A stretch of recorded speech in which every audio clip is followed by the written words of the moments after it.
लोग भागवत भागवत भागवत भागवत भागवत भागवत की कथा सुनते हैं। भागवत में कथा आती है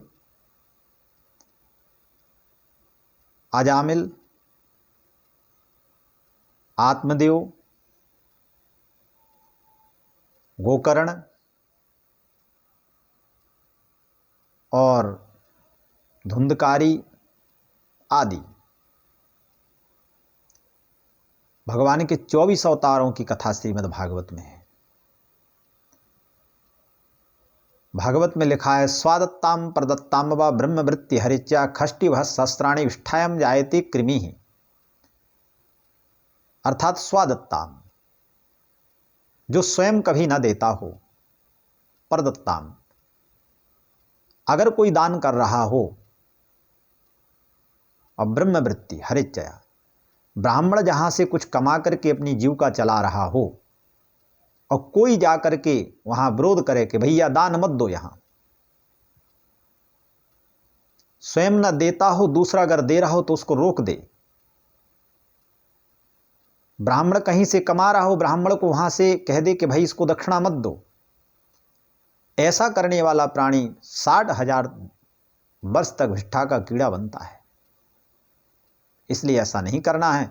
कुंभ के मेला में सबसे कहना है कि दान दो, साधुओं को दो, संतों को दो।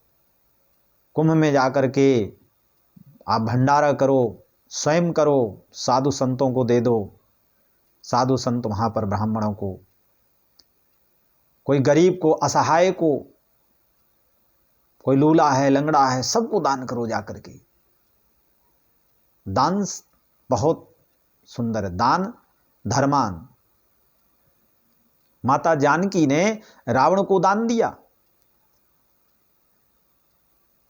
रावण ब्राह्मण के वेश में आया, सन्यासी के वेश में आकर के माता जानकी को आभास हुआ, लेकिन रावण जब बोला कि मैं बिना रेखा लांगे दान लूंगा नहीं, मैं यहां से चला जाऊंगा। माता जानकी ने कहा कि मैं जगत माता हूं, अगर मेरे दरवाजे से एक संत अगर बिना दान के चला गया तो दान की प्रथा खत्म ना हो जाए, इसलिए उस दान की प्रथा को बचाने के लिए मैं स्वयं कष्ट झेल सकती हूं, लेकिन दान की प्रथा खत्म नहीं होने दूंगी। और रेखा को लांग करके और रावण को दान किया माता जानकी ने। इसलिए दान की बहुत बड़ी महिमा है। राजा बलि ने सब कुछ दान कर दिया, इतना तक कि अपने आप को भी दान में कर दिया। राजा हरिश्चंद्र ने पत्नी को दान कर दिया, पुत्र को दान कर दिया, बेच दिया और अपने आप को दान कर दिया। इसलिए हरिश्चंद्र का इतिहास आज भी अमर है। इसलिए दान की बहुत बड़ी महिमा है। इसलिए कुंभ में दान अवश्य करना चाहिए।